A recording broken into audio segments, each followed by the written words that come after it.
I'm going to call this one Prince Paul Boteng Shows Us the Way.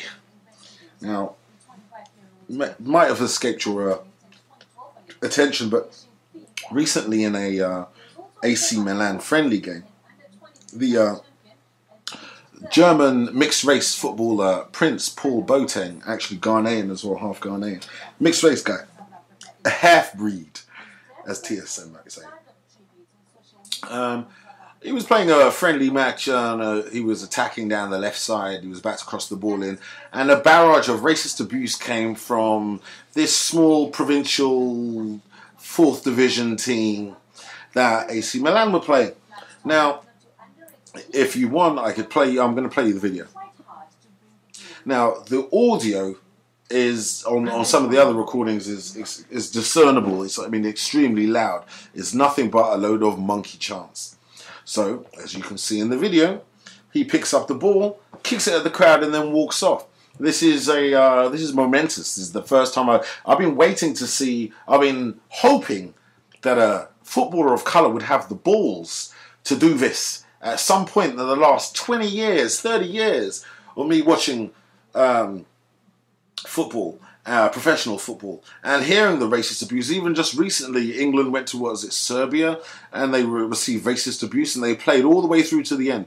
It's only when they were walking off did, what was it, one of the black England footballers remonstrate. Danny Rose, that's right, it was Danny Rose, by replicating the monkey gesticulations the crowds were making, only to be then rushed by loads of other Serbian footballers who probably tried to cause a fight, only because they knew they were banging to right for racism. But even that young black man didn't have the balls to walk off. I'm not going to be totally unfair. I do understand that from the 1970s upwards, British football, English football was a predominantly white game.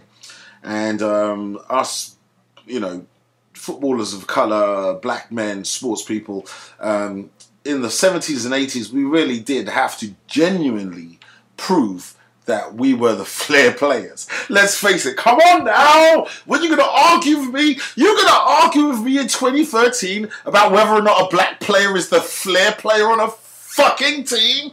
Get the fuck out of here!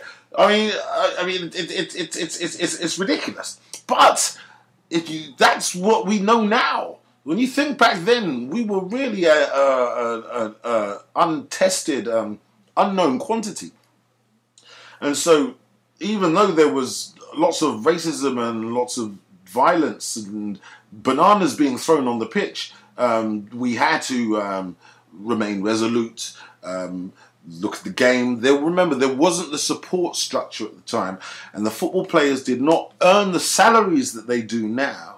Okay, and when you think about how much a football player earns and how much a team goes in for that football player now in terms of costs, okay, you can't have that football player deciding he doesn't want to play for you anymore. Okay, you spend that much money, that money, there has now become a tangible financial relative to racism. There's now a tangible financial link between the performance on the pitch, racism, and the amount of money you paid for that player. And I think, thank God for that, because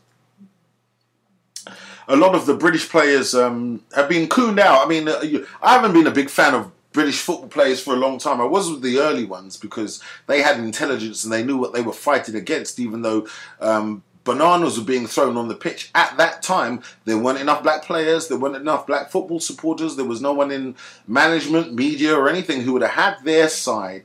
So the best revenge was to go back on the pitch and score and win.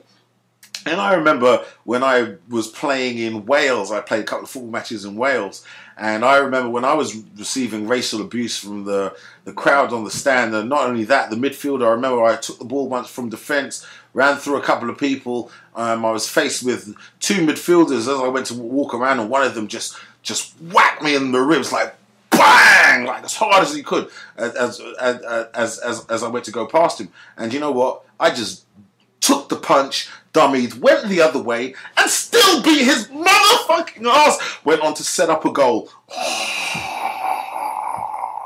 Yeah, that's right. Because that is the the warrior spirit that we had at the time in order to overcome this. Fast forward to mid-90s, let's say fast forward to 2000, there is no reason on the face of the planet Earth someone getting paid 40, 50,000 pounds a week has to suffer racist abuse from some unemployed hick, yeah, from the back arse of nowhere in Italy, yeah. What I mean, think about it, and for all the apologists, let's just make a quick comparison. Racism is intolerable in the workplace or everywhere else. I mean, you know, it's quite funny. There's kick racism out of football. How about kicking racism out of every other facet of life as well? But the British footballers have been taught to suck it up. And they've been taught to suck it up for so long that we now have a generation of players, remember, who I don't respect, who actually believe that it's part of the game they're in it, that you're going to get racist abuse, so like, you have to like get your head down and try and score 1 or 2 goals. Because the intellectual side of the football player is gone, and they've just gone for real monkeys. Monkeys will run up and down and sweat. As Claude Anderson said, you know, the dominant racist power structure at the moment has no problem at all with a person of colour with an enlisted relationship to a ball, whether they're bouncing the ball, kicking the ball, running around, throwing a ball, or standing on stage looking like they're having a ball, because there's one step away from the plantation. Now, I've done many talks previously where I've criticised what goes on in schools, like right up to this very day, 2013, right up to this very day, where the educational system champions physical activity for the young black boys over anything academic. Serves 2 purposes. One, they can win trophies for the school, make the school look big. At the same time, simultaneously disenfranchising that young black boy from a decent education. 2, because that black boy is a threat to the power structure if he grows up to become intelligent enough to be able to communicate himself with any type of verbal dexterity at all. My goodness, he might have the other black people thinking, and we can't have that. So they've been choosing the thickest, most dumbest, and even the apologists. We've got some real monkey mixed race ones now. Okay, let me flash up an image of a real monkey mixed race football player that tolerates racism and tolerates his friends using racial slurs as well. Yeah, that monkey, right? So, in the grand scheme of things, Prince Boteng walking off the pitch is it's a fantastic sign to all other professional black players that you do not and you never had to tolerate this shit on the wage that you're on. Imagine, I keep digressing. Imagine going into work, females, and suffering sexual harassment every day, which used to happen.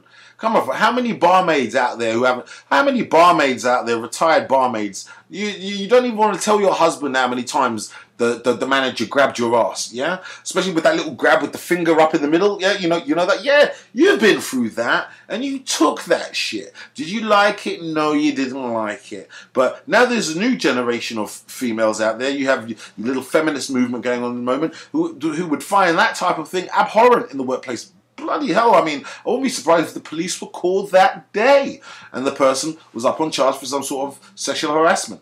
But in the world of football, no. Apparently, you have to suffer hundreds of fans making monkey chants at you while you try to earn a living.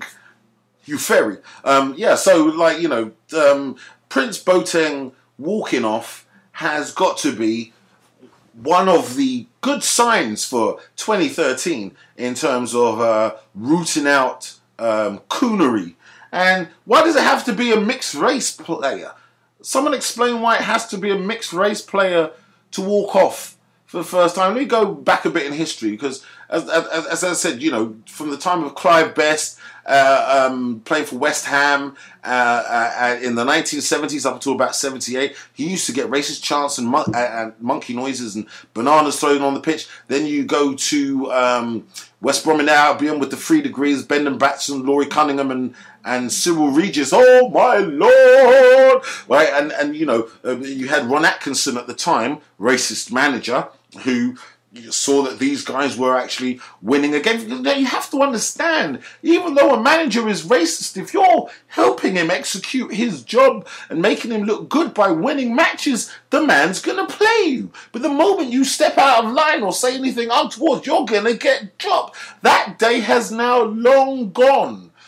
The black player has established herself as the flair player, the sparky player, the reliable player. I'm thinking about people like Patrick Vieira, sometimes the stalwarts in a midfield. We're talking, and if you think about the Ferdinands, okay, I mean, not the tank, no, not the tank, but the defenders Rio and Les, and, well, sorry, defenders Rio and, what's his brother's name? What name Fierce? Rio and Anton Ferdinand.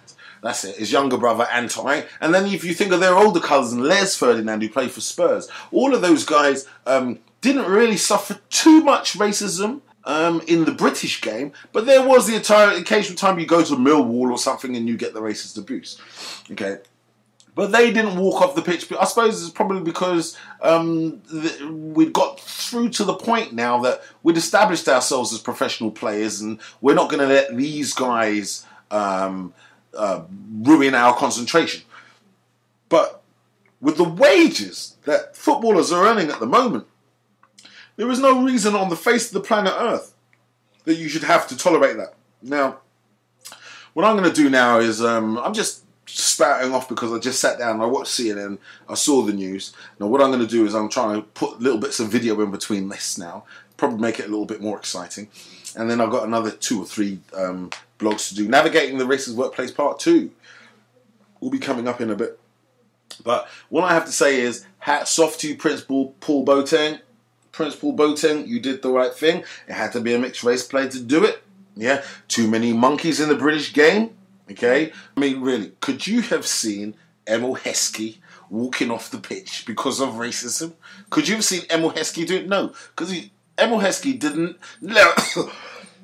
Excuse me. Emile Hesky never had the testicular fortitude to walk off the pitch, earning the big fat wage check that he does because of racism. He would have been worried about what the rest of the England players would have thought about him. I'll be good for you, Mr. Shearer. I'll set you up, Mr. Shearer. Put it this way, there are too many black players that you could look at who would never walk off a pitch in the midst of such nasty racism, because their brains have conditioned themselves to think that somehow this is an acceptable part of life if you play this sport. And it isn't. And I'm going to leave you with the words of Mario Balotelli.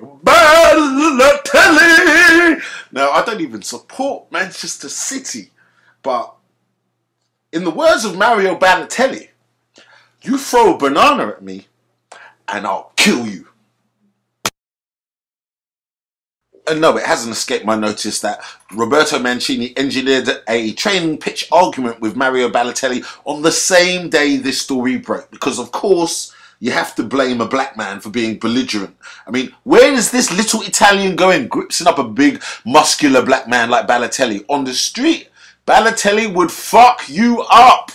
Where are you going?